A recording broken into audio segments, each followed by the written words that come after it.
Hello, everyone. Welcome to this conversation. My name is Charles Litchfield. I'm the Deputy Director and the C. Boyden Gray Senior Fellow of the GeoEconomics Center of the Atlantic Council. And we're very happy to have you here for a conversation jointly hosted by my center, the GeoEconomics Center, and the Europe Center on what's to come for transatlantic trade relations. This is part of our new series, the Transatlantic Economic Dialogues, where we'll be having a series of public and private discussions on what's going on, trying to host some really influential voices on trade, influential voices from think tanks, from journalism, from academia, and also from government, of course, on both sides of the Atlantic. So stay tuned to that. But this is a really exciting launch event because we've got some very influential and very knowledgeable voices on some of the risks that are presenting themselves to us, and hopefully some of the opportunities. So I'll go straight into a sort of panel with our four guests. I'll introduce them as they come to us. And then you should also prepare your questions for later on in this discussion. You can already submit them as ideas come to you on askac.org. So we go straight to France with Elvire Fabry, first of all, who's a senior research fellow on the geopolitics of trade at the Institut Jacques Delors. Thank you very much for joining us, Elvire. I was wondering if, to get us started, you could tell us what risks are being anticipated on the European side, how they feel at the start of the Trump presidency is going. Of course, Europe was spared some of the aggressive comments earlier on, but since then, Trump has made clear that he does intend to use tariffs against Europe. So what is the feeling in Europe? How are they preparing? And I was wondering if I could just push you on the specific Danish and Greenland case. How do you feel that's gone? Thank you. Thank you, Charles, and thank you very much for the invitation to join this wonderful panel. Well, I would say that on the other side of the Atlantic, the mood currently is stay calm and prepare. There's a clear understanding that Trump 2 will be quite different from Trump 1. Of course, we see that the use of tariffs is going to be a common thing, but we have already seen that with the threats targeting Canada, Mexico, we're not talking only about tariff, bluntly. We're talking about massive tariffs, and for China, it's just the beginning. So I would say that the Europeans at the moment are considering the big picture of what is happening. There are news every day. And the fact that those tariffs are applied not only for economic issues, the famous rebalancing of the US trade deficit, but for other political purposes. And in addition, in a very, what is considered here as a very predatory approach to take the control of some assets. You just mentioned Greenland. But I guess on the Canadian side, the fact that Canada could be considered as a 51st state of the US has been really a humiliating message sent to Canada. But now we see with the declaration concerning the Ukrainian critical minerals reserves and more recently Gaza, that we can consider that those tariffs could be used and other measures could be used very, very largely. So of course, the sequencing of those measures was surprising for the Europeans because we would expect that they would first target China. And we see that we are very, just behind China is what is considered as a small China is Europe and most notably Germany. So the Europeans are well aware that they will be targeted. The question is when, how, and I think that the mood in Europe has quite quickly changed those past, if not weeks, those past days, and that it is if for the moment the approach, notably at the level of the European Commission, was to be a cautious approach, avoid escalation, avoid provocation. We already see that the space for negotiation could be quite limited if it was not only about rebalancing some trade deficits, but also targeting some European regulations.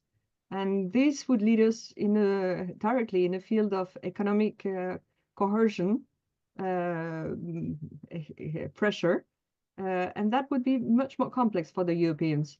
And I guess the the provocation concerning Greenland, which was, I mean, so surprising that you heard at the beginning that the first days there was not a unified European position.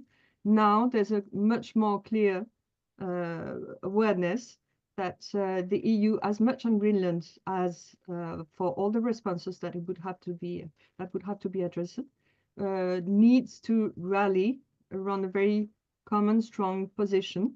And it's interesting to see the recent position taken, for example, by the former Commissioner for Economic Issues, the Finnish Olli Rehn, calling for unity, coming from Finland, which is a very pro-transatlantic country. And yesterday you also had the declaration of the trade minister of the Netherlands, which is currently a far-right government, calling for unity. And as well, the Netherlands are well known to be very pro-transatlantic. So there's an increased appetite for cohesion and to build deterrence at its position before we head for any kind of negotiation. Thank you very much indeed. A great introduction to all of these topics. I'm now going to move on to Dan Mullaney, who is a non-resident senior fellow with us at the GeoEconomics Center and also at our sister center, the Europe Center. Thank you for joining us as well, Dan. You're a former US Assistant Trade Secretary. You were in government the last time Trump was in power, and you were dealing with a lot of these negotiations, conversations with the Europeans. Do you feel things could get worse this time? I remind viewers that last time there were tariffs imposed by the Trump administration and the European response. But at least my feeling was that it didn't get as bad as it could have, and they reached a deal, a somewhat quick and dirty deal on we will buy things that you have and you will buy some of ours. So it didn't become a big tit for tat escalation. Can we manage to contain this time, or could it get worse? Could it even be better? Over to you. Thank you, Charles, and thanks for those comments there. Yeah, I think there are some good opportunities for avoiding tariffs, but I think it is important to recognize that I don't think it's actually correct to regard the tariffs as a negotiating tack, which is something I've heard quite a lot of. I mean, I think there are many people in the administration who like tariffs, who are quite ready to impose the tariffs, and so I think we all need to take that seriously.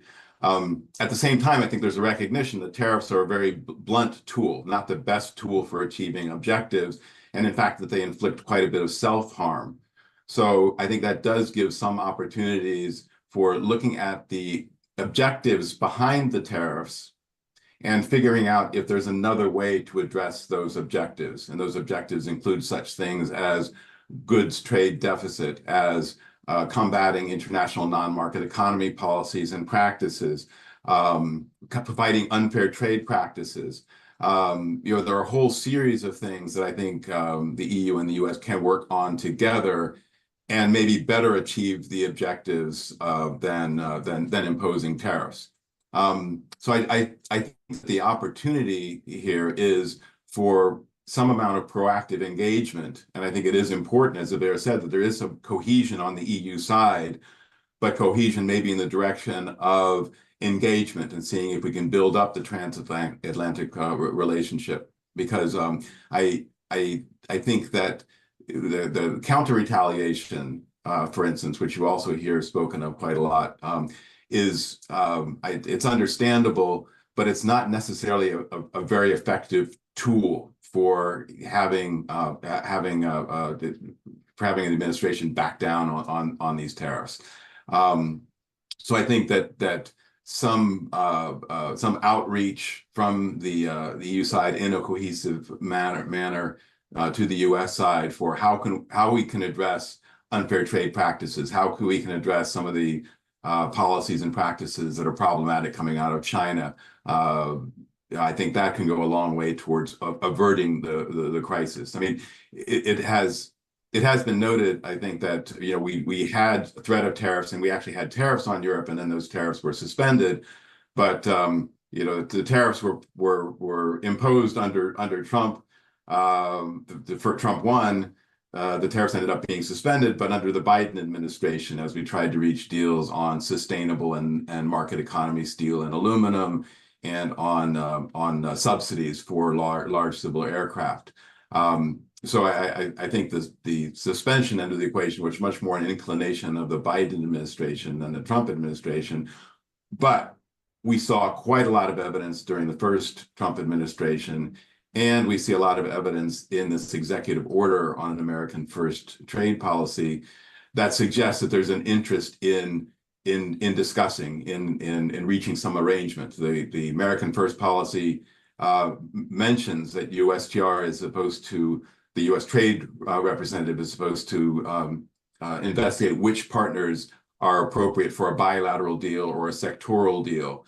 It's also notable that even though tariffs were threatened at the outset, that those tariffs were not imposed, and instead there was to be a study of tariffs and a study of the goods trade deficit. So I think all of this suggests that there's room for discussion to avert things going south in the bilateral relationship. Thanks very much for that take. Some optimism and also some very important context. I think it's important to pepper this conversation with not pessimism, but just a reminder of some of the old chestnuts in this US-EU relationship, some of the irritants. And I can't think of many better people to talk about all the many problems that have plagued this relationship than Penny Nass, who's also a non-resident senior fellow with the Europe Center and a sort of very influential voice on many of the issues in transatlantic trade. So Penny, if you could just tell us what you think the big risks are, where the EU and the US have fallen out in the past, and how these could become even more aggressive discussions in the months and years ahead. And then feel free, obviously, to be optimistic, but I'd like to push you on some of the more difficult points. So Dan's already mentioned large civilian aircraft. I can think of a few more, but I'll leave it to you to set up the list. So, hi, everyone. Thanks for that, Charles. So I think one thing that I think to kind of frame all of this is that you have a U.S. executive who is running at the country at the moment very much from an executive position. And when you think about Europe, Europe is much more of and particularly European Union is much more of an administrative power, regulatory power. And so there is inevitably a crash coming between those two types of leadership styles. And regulatory issues have been a long-standing trade irritant in many ways. Dan mentioned a few that he and I have worked on in the past, but there's a lot of things coming up, steel, aluminum, Airbus, Boeing, some of the old trade irritants that are going to be coming up for some decisions in the next few months. And then lots of new trade irritants. So with the rise of the technology community and moving over to be very supportive of President Trump and his agenda, I would think that there's a lot of technology related issues that are going to be coming up front and center and be very potentially problematic, whether it be implementation of Europe's digital, services, digital marketing, DSA, DMA, whether it be the issues around taxation for digital companies, for example, the digital sales tax. Those are all things that I think are going to come back up. And you saw the administration, I think, prepare for some of these things in the American First Trade Policy Executive Order, where, for example, they are kind of preloading the gun on some of the tax issues by going back to a 1934 tax law that allows you to double tax of foreign companies if there is a tax situation that arises negatively impacts your companies. So I think that we'll see a lot of those former regulatory issues, some of these environmental issues, particularly around corporate social responsibility, around the due diligence and supply chains. A lot of rules are supposed to be coming into line. But then when you combine that with the tech and the tax issues, you've got a pretty long list of potential trade irritants that I think will have to be resolved or are going to be contributing to the tariff situation. One final point, and I think the president has continued to talk about autos and the auto sector. and that Europeans don't want to buy our cars. He's now also talked about how Europeans don't want to buy our agriculture. So going back to Dan's point, I think you're starting to see where deals are going to potentially be required if tariffs are something that people want to avoid. So with that, Charles, I think that gives us a good start. Thank you. That's really very, very helpful to go back to some of those long-standing issues. And of course, some of them are new. You're absolutely right. On the tech side, and given the influence of some of the very rich tech entrepreneurs in the Trump orbit, I think we might see some of those difficulties return and become more exacerbated.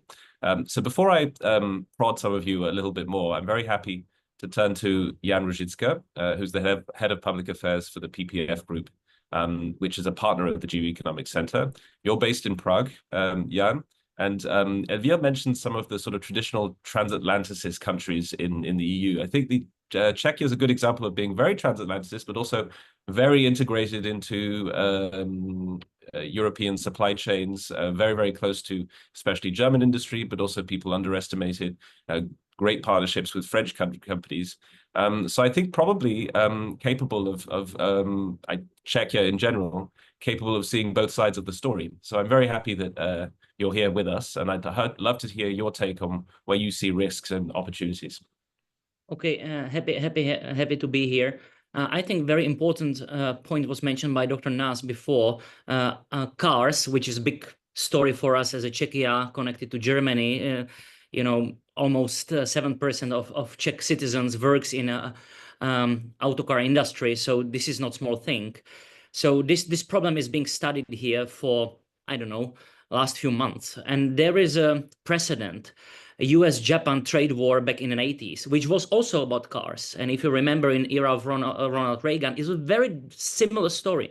And when you read Art of the Deal and all the papers President Trump, published, or his interviews over the years, his neo-mercantilism was created back in the 80s, where Ronald Reagan reached the big deal. So Plaza Accords about dollar versus yen, also Toyota investing in United States. This is something this is very close to heart of President Trump.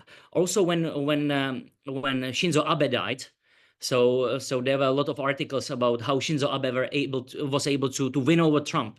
They met 33 times during Trump won, and every time former private secretary to Prime Minister Abe was saying, "Oh, when my boss met Trump, first 5 minutes, Shinzo Abe opened a map of United States. Mr. President, since the last time we met, Japanese companies invested here and here and there." So this is also Czech approach, and I think it's going to be approach also of Friedrich Merz and Jens Spahn.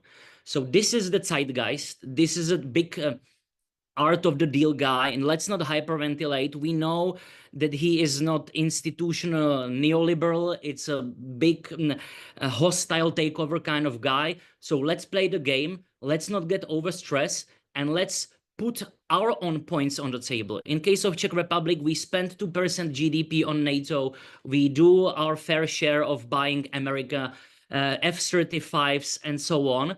So this is the mood in Central Europe. Not only here, but I spent a few minutes a conversation with President Duda of Poland. I spoke with Romanians. So in Central and Eastern Europe, unity is definitely important. So I definitely agree with you that, actually this is good that at the end trade is in a power of Commission. That's a good thing. On the other side, it's not everybody for himself, but let's put on the table all the good stuff that we are doing also bilaterally. President Duda is very open about 4% GDP on military spending, all F-35s and Abrams tanks. The Romanian Prime Minister Ciolacu about Constanța base. Let's shut down Ramstein, let's go east. So this is something that everybody needs to do. My advice to commissioners: you need to become personal with Trump. You somehow need to create direct line. I know it's difficult, that this is not Trump's style to see some commissioners, but maybe via business community, Secretary of Commerce, especially Secretary of Treasury, Scott Bessent. These are important channels also to use Wall Street. Trump always listened to signals from Wall Street. He is not mad. I don't believe that at the end he believes that tariffs in every place is something that will help United States. It's coercive measurement. It's creating leverage to be listened. And at the end, when people kowtow to him, even better. This is what he loves. He's entertainer. And we saw it last week. Canada and Mexico, yes, big shouting, a lot of tweets on Twitter and through social, but at the end, immediate discussion. So again, let's not get overstressed. So that's I think positive. What's negativity? And you guys spoke about it as well. At the end, European Commission and European Union, we are confederacy. Let's call it confederacy. So trade is one thing, but at the end, we are not unified geopolitical actor. We are designed as a peace project. So it's very complicated for us to be active in coercive diplomacy. This is what Trump is doing now to everyone. There are still internal division. Let's be open about it. European Union is not united on the topics. And honestly, Madame von der Leyen and her personal style, it's more and more visible that a lot of European leaders are not super happy. Trump listens to it, he will use it as well. So finally, we are in the middle of debate about our own uncompetitiveness. Yes, there is some European compass. It's pretty weak paper, 27 pages. So this is, I think, the map. On one side, it's great that we understand that we are playing with a bully. This is normal in a business. It's normal when you play poker and your opponent had a lot of money on the table. So it's not only about your cards and art of bluffing, but also the push, the power. So it's good that we understand it. It's good that all governments, players are trying to put on a table that it's not about free lunch, similarly what Shinzo Abe was successfully doing. But on the other side, we are confederacy, not a union. And uncompetitiveness of Europe, it's zeitgeist. Thanks very much, Jan. So some really important points you made there. Very, very interesting that we have to draw inspiration from the Japanese as Europeans to try and win Trump over. But I think quite a reasonable point. I think there are some things you said that I wanted to put to Elvira. I think it's obviously very good that you mentioned that you agree with unity, but then you suggested that sometimes it was good to work bilaterally with Trump, and I think this is sometimes mentioned as a sort of fear, and not just in Brussels, but in some of the larger EU member states, that everyone will go to Trump and show just how much disunity there is in Europe, and he'll take advantage of it. And when Elvira and I had a conversation the other day, I sort of put to her that, well, that's all true, there is this risk, but there's no track record from Trump 1 of him putting additional tariffs on one EU member state. So he has sort of respected the fact that there's one EU trade policy. And Elvira had a counterpoint, which I'll allow her to make to me, which is that you work through the sectors. And so he can reward good behavior and bad behavior, and he can try to distort the single market to some extent, which I think is one of the risks. But Elvira, if you could respond to some of Jan's point, the one I made, and whichever others you want to respond to. Yeah, well, we can expect that. I mean, we don't know if Trump was to impose or to threaten to impose tariffs on the EU. Would it be across the board, or would it be more focused? That's of course a question, and it could well try to target some specific member states by focusing on some sectors, what you just mentioned. And of course, we think first of all about the car industry, but then and I mean, there's a concentration of jobs in Germany as well, in Czech Republic, in Slovakia, in other countries. But if you look at the map of the distribution of jobs related to the car industry, it's all over Europe. I mean, it's a European problem. It's not only a German one. And if there's a specific trade deficit between the US and Germany, that's one thing. But if we talk about the auto sector, the pharmaceutical sector as well, I mean, we have a distribution of interest, and I think that's precisely the fact that there are also other kinds of threats going back to Greenland, but also some specific technological assets. The Netherlands, and more specifically, the semiconductor company ASML was targeted. Now there's half of the EU would be exposed to export restrictions of semiconductors for AI. And this was a Biden decision, but we will see that some other measures of that kind could come. And I think that there's an increasing awareness that we may have different interests, but as a carousel, one by one, different countries could be targeted. I completely agree with the description that was made by Penny about the European leadership is not helping, because it's a, let's say it's a slow process, and it requires precisely to consolidate that unity, but also to speed the capacity of decision making. That's one thing. And to be realistic, Jan made a very concrete description of the state of play of the European unity. But I think that the EU is now working on a two-leg strategy, one which would be a deterrent strategy, and the other one which is also focusing on European competitiveness. And Trump's threat will speed the efforts that will be done to deepen the single market. Of course, we only have, I mean, at this stage we only have a roadmap, but we see that the debate is accelerating. And yes, I see your reaction. But I expect even to.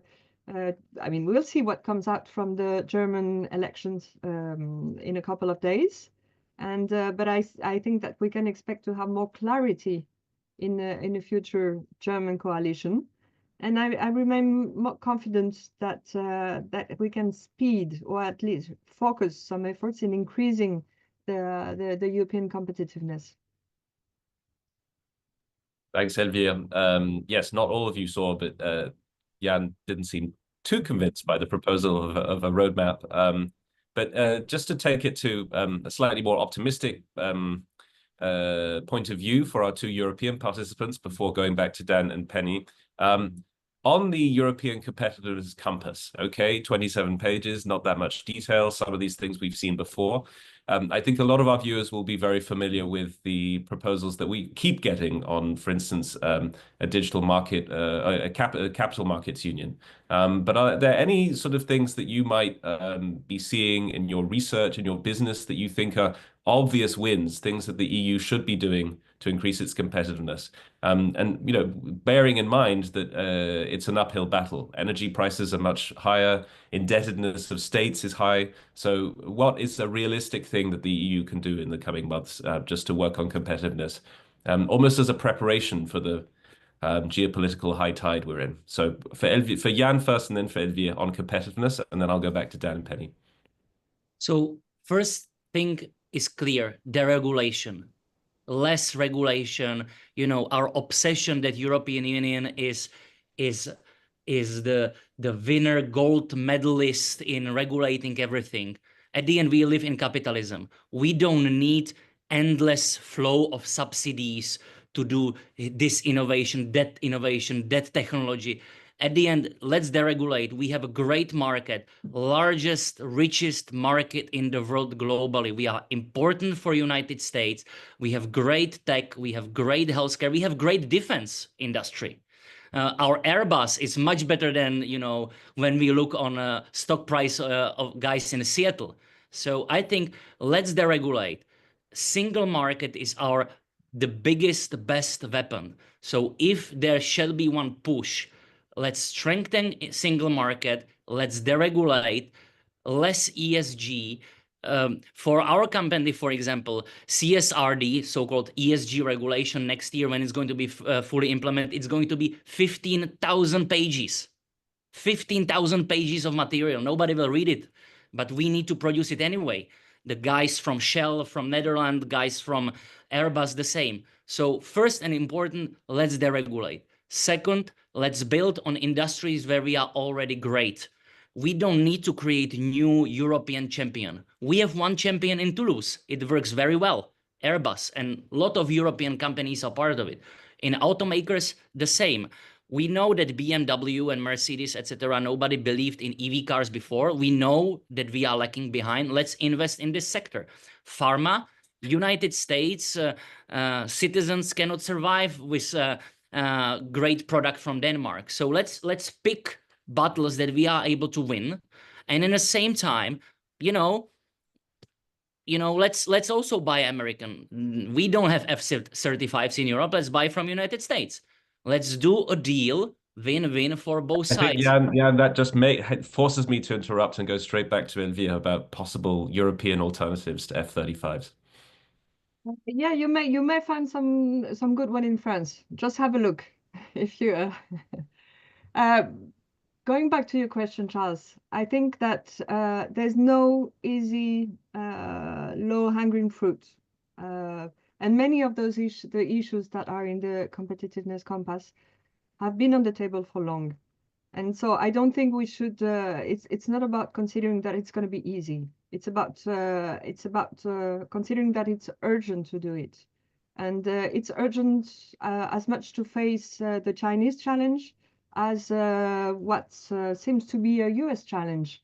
And I think that apart from any potential aggressive measure targeted at Europe, other measures that Trump aims to take in terms of tax reduction, deregulation, will give a boost to the US economy. If he doesn't impose too much tariff and it doesn't damage that boost. And this is already a competitiveness shock that the Europeans have to face.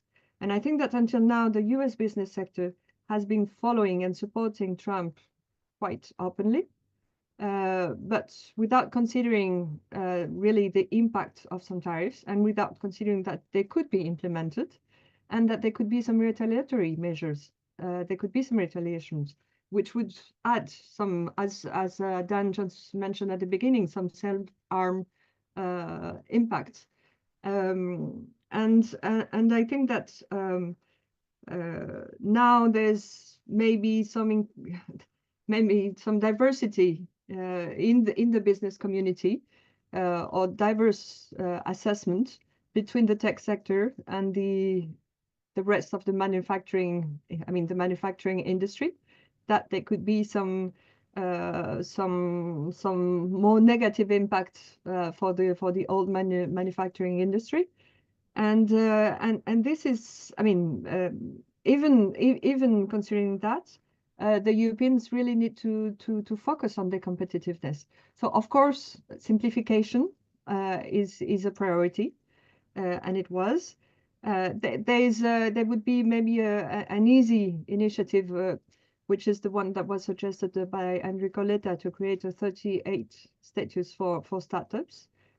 We need to give to the European business some strong signals that things are going to move, and that they need to invest in the EU. So I guess also the focus on creating some new capacities for investment in the EU is a very essential one, and mobilizing the savings is an essential one.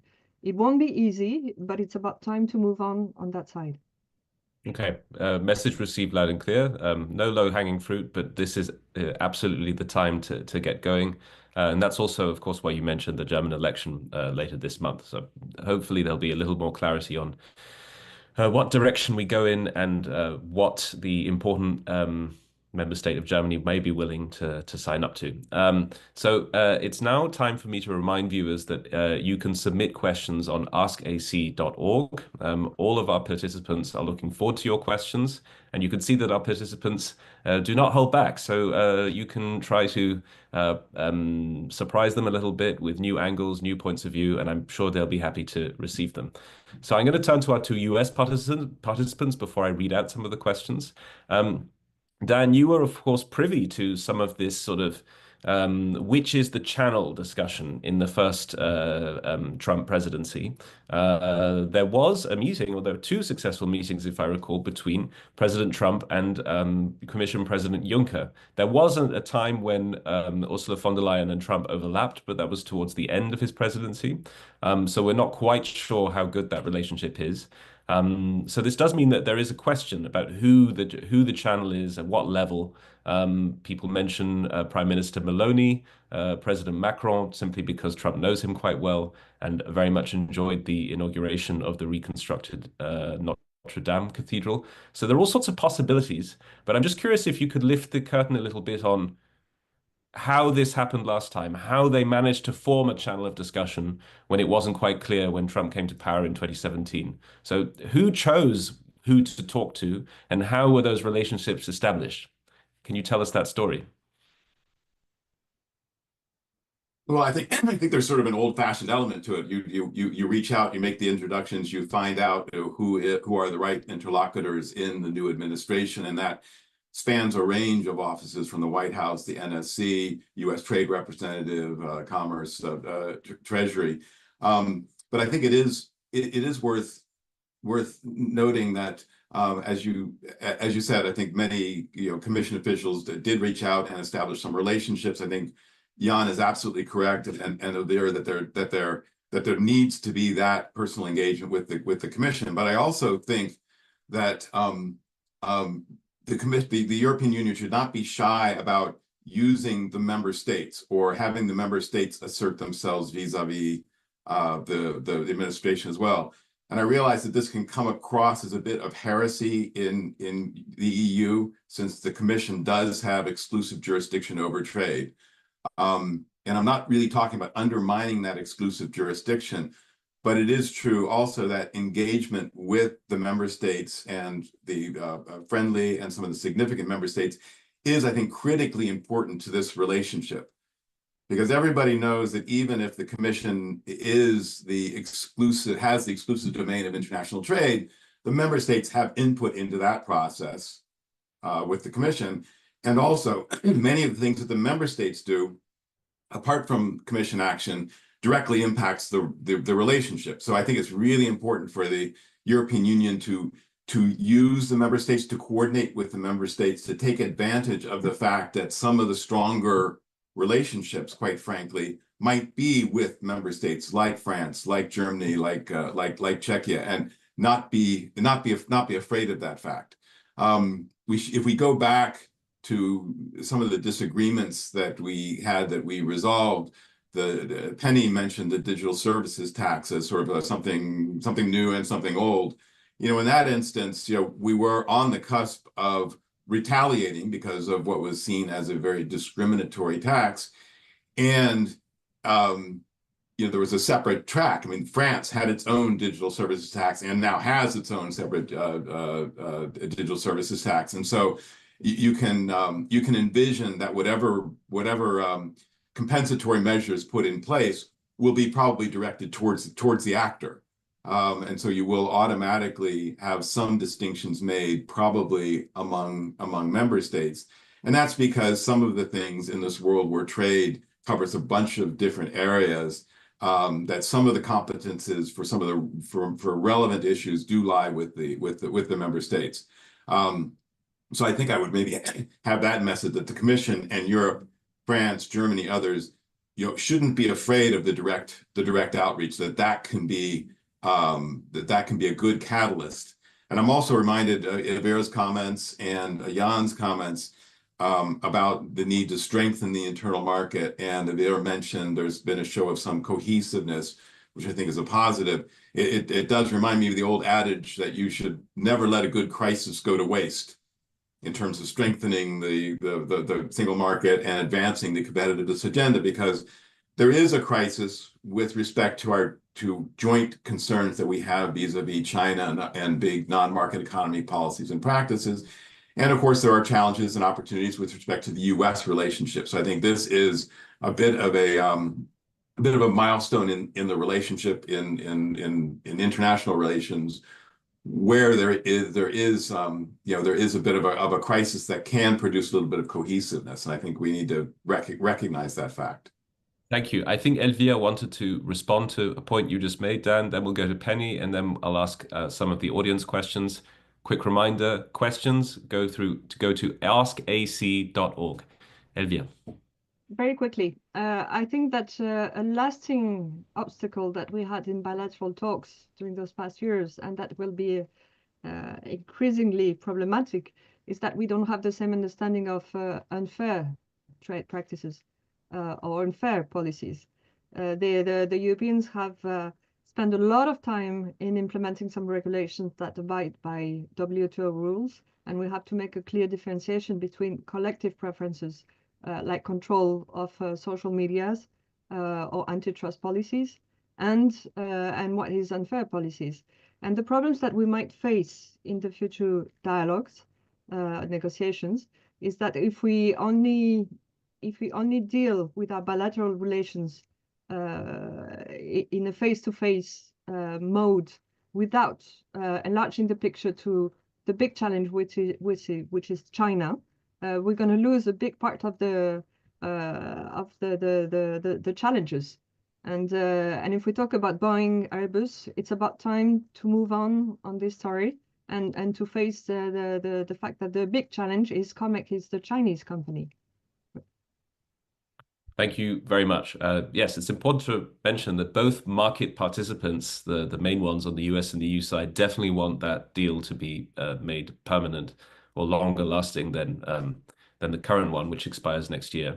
One especially is keen for it, the one that's had a few more problems recently, but hopefully we can reach a long-term solution there. Penny, I thought I'd just turn to you before we go to the audience questions. Jan mentioned some of the regulation, the propensity to regulate on the European side, which sometimes we should also say suits European citizens. It's not just there for no reason. But it is the case that I think there's a change of view in Brussels. It used to be seen that if Europe did the regulation, you had this sort of Brussels effect and others would follow. And that's true to an extent, although it's fraying. And I think the new iPhone the new iPhone has an EU version and a non-EU version. So the Brussels effect is fraying. But I think step two, this view that existed in Brussels and elsewhere in Europe for a long time, that creating the regulation would also mean that European firms would have a competitive advantage because they would be better at applying this European regulation. That really hasn't worked. So as someone who's engaged with both sides and tried to help US companies comply with European regulation, where do you feel that discussion is? And I know I'm asking an American, but you know Europe well. Do you think that the conversation in Europe is becoming more mature on this, on regulation, and more pragmatic? So yes, on the regulatory front, I do think that it's becoming more pragmatic, but after a period of very intense regulation. And so the pendulum is swinging back a little bit. I mean, if you go to Europe and you drink water out of a water bottle nowadays, the cap is connected. And, you know, there have been things circulating on the internet kind of joking about that as Europe's big success from last year. But however, I do want to come back. I want to challenge both a couple of my fellow panelists just a little bit, because I think that President Trump is somebody who respects strength, and he does not respect weakness. And if Europe shows up divided, then it's showing weakness. And he will pick off the member states, just as China tried to do on the electric vehicle work last year, where they came in and tried to pick off different member states by offering this, offering that. Trump's going to do the same thing to Europe. He doesn't like alliances. Alliances confer an obligation that the United States owes other people something. And he feels that those alliances have not served U.S. interests, that they've been overused by our partners and we have not gotten as much out of it. He doesn't necessarily like the EU, but if Europe shows up divided, that's going to be very problematic. Europe needs to strengthen itself. I think if you actually look at the stock market last year and you compare the United States stocks minus NVIDIA, just minus NVIDIA, not the other Magnificent Seven, just NVIDIA, Europe and the US were actually comparable in terms of corporate performance last year. So there's the AI NVIDIA missing piece is there, and that's something that I think Europe needs to grapple with from an innovation perspective. But overall, Europe's actually performing better, I think, than it's given credit for.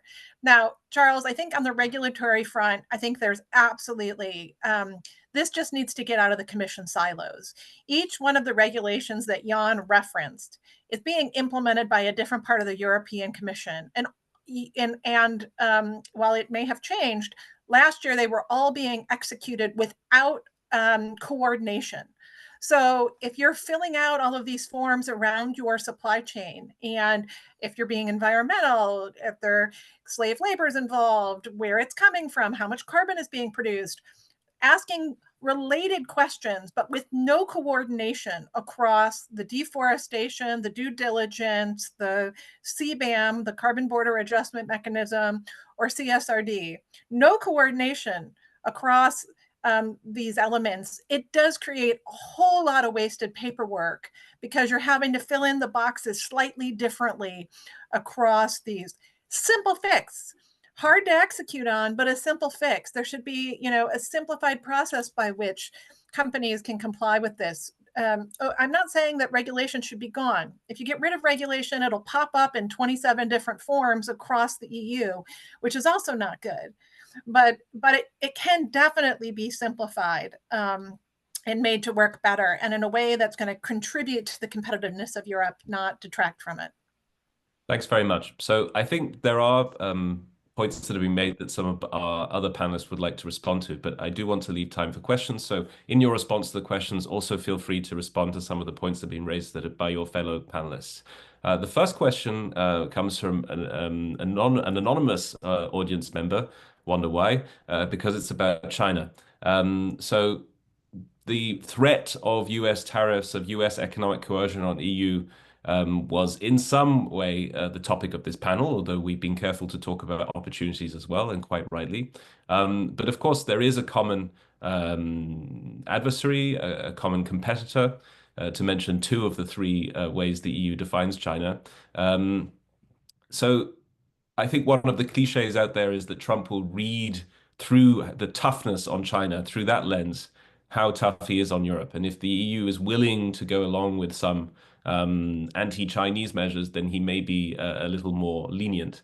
I think that's a slightly hackneyed, overdone interpretation, but I'm curious for everyone's view on this.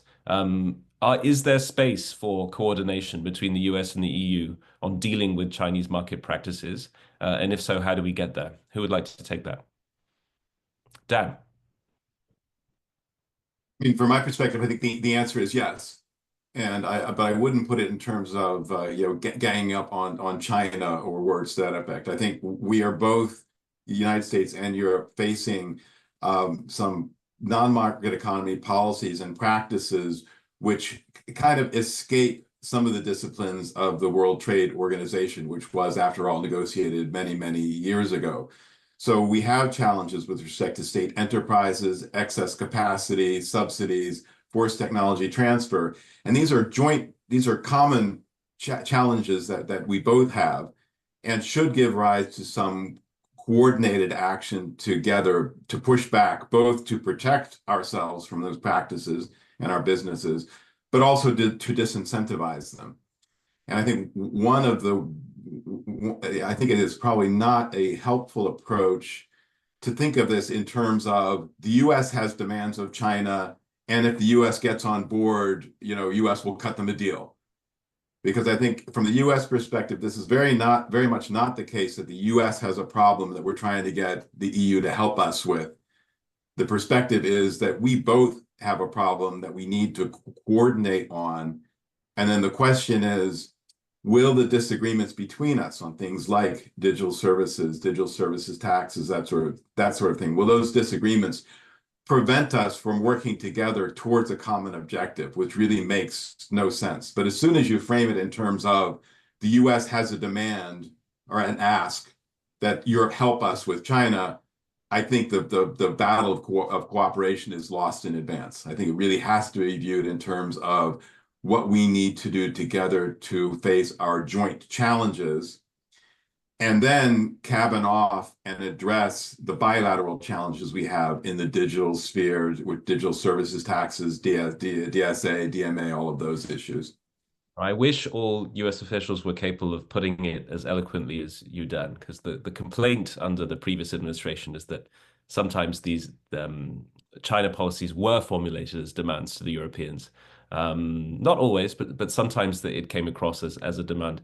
Maybe Elvire would like to respond quickly on this point, and then we'll move on to the next question. And Dan, maybe you want to respond very quickly to what I said. Sorry, Dan. I think you're absolutely right. I mean, okay. The debate about China. Let's go to Elvire. Just to fit into the few minutes we have remaining. Elvire. Well, I think we see very clearly that we could work together on pressuring China to reduce its subsidies, which is the core of the trade imbalances and unfair trade. And this was an issue that was addressed within the framework of the trilateral between the US, Japan, and the EU, and it was going into the right direction. Now, if we're talking about aligning on some US measures to preserve, to increase the US leadership in the digital sector, for AI, for quantum computing, of course, there would be a lot of things to do, but this is really in the interest of the US. So we have to discuss very concretely and to keep the whole picture of the joint interest on the US side and the European side. I don't see why digital tax has to see what it has to do with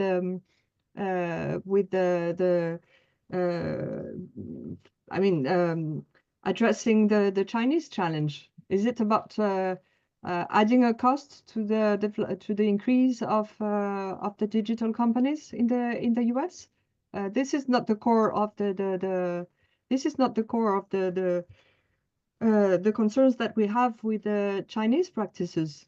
Let's talk about fair trade. And there's no more better expert than you, Dan, on those issues.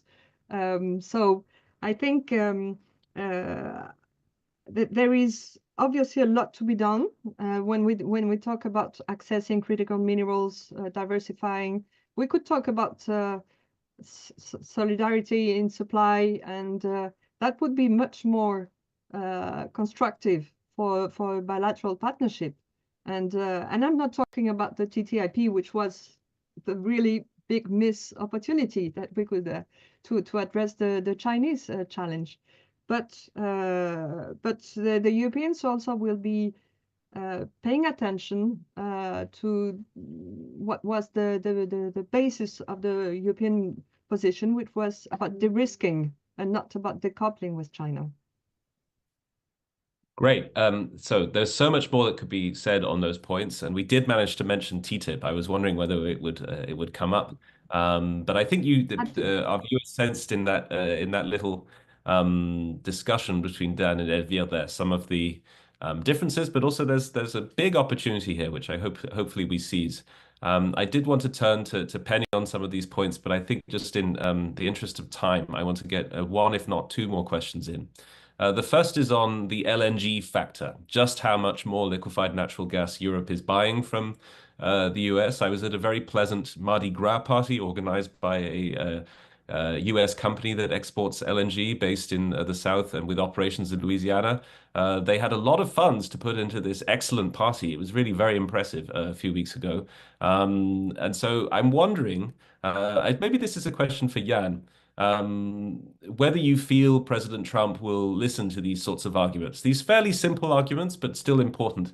We are buying this much more. So there is the trade deficit, and on goods, it's still quite similar. But the EU is also buying more from the US. LNG, arms as well. But it's all at different levels. It's not the European Commission that is buying more LNG, it's European companies. So can you really make this kind of point and this kind of promise? Jan? I think that you can definitely make this kind of promise. And it's not only about Commission versus nation states and nation states versus United States. So two largest FDIs from Czech Republic into United States is us, based in Florida, and Florida matters. Second largest investor in the United States from Czech Republic is based in Tennessee, and Tennessee matters very, very much. So honestly, I think all these kind of points are useful. Yes, there is not only one Ursula. We love her, definitely. But it's about coordination of different actors to lobby in one go. Business talking to Wall Street, manufacturers to manufacturers. If Giorgia Meloni is able to call her friend Elon Musk, please do, to help Kaja Kallas and Ursula to get a direct line to White House, please do as well. One thing is important at the end. It's not only about this and this and that, so balancing trade, tariffs, DMA, DSA, for sure. At the end, the game is much larger. And we both know Charles Elbridge Colby, who is now number 3 at Pentagon. So it's also about NATO. For us in Central and Eastern Europe, Russia is out there. So for us, it's not only about creating European champions somewhere in West Germany. This is important topic, and we listen very carefully. Trump and Elbridge Colby talking to us, hey, for us, it's important Pacific. Let's make a deal.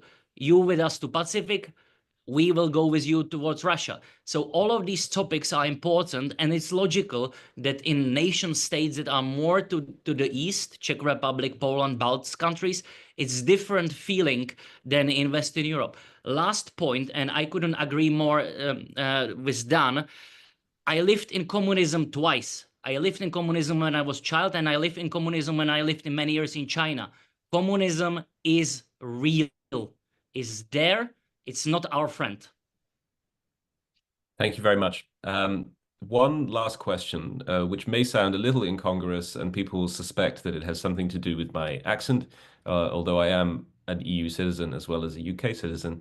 But Dan has recently written a really good piece about where the UK fits in all of this.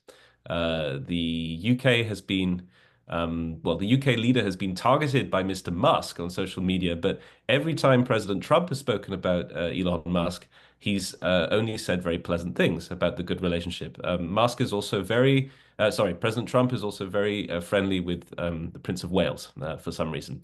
So anyway, Dan wrote a piece about how the UK can fit in. Keir Starmer will also be participating at the European Council next week, which I think is the first time since Brexit that a British Prime Minister will participate. Foreign ministers have been to some other meetings. But it seems likely the UK will be able to avoid tariffs if Trump's friendly comments are anything to go by. But the UK also wants to improve its current deal with the EU, which is suboptimal. So will it be able to? Could this be an advantage for all 3 sides to have the UK somewhere in the conversation? And in terms of real trade policy, what would it look like? Dan?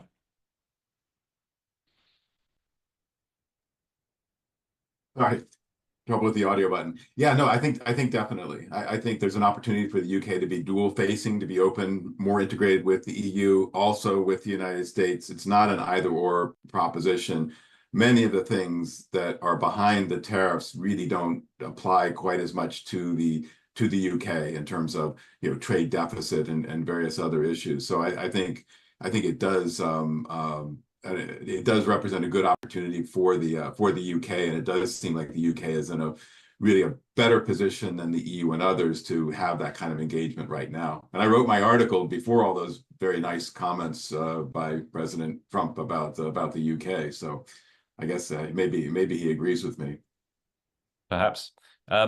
So there was so much more we could talk about on the US-EU relationship. There's a lot of potential there, and I think that is essentially the leitmotif of the transatlantic economic dialogues.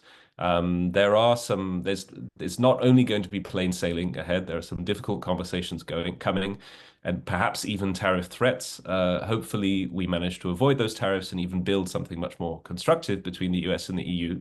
But the Atlantic Council's GeoEconomics Center and Europe Center are here to be hosts of those discussions, hopefully put out some useful proposals for everyone. And this has been a sort of kickoff conversation. I'm very happy you've all been watching. There will also be some private discussions, so do feel free to get in touch with me or Jörn Fleck, the Senior Director of the Europe Center, if you want to be a part of those. And of course, I'm really grateful to our participants. So Elvia Fabry of the Jacques Delors Institute, Jan Ruzicka of PPF, Penelope Nas and Dan Mulaney, now of the Atlantic Council, but experienced commentators on transatlantic trade. Very grateful to everyone for your participation, and see you soon.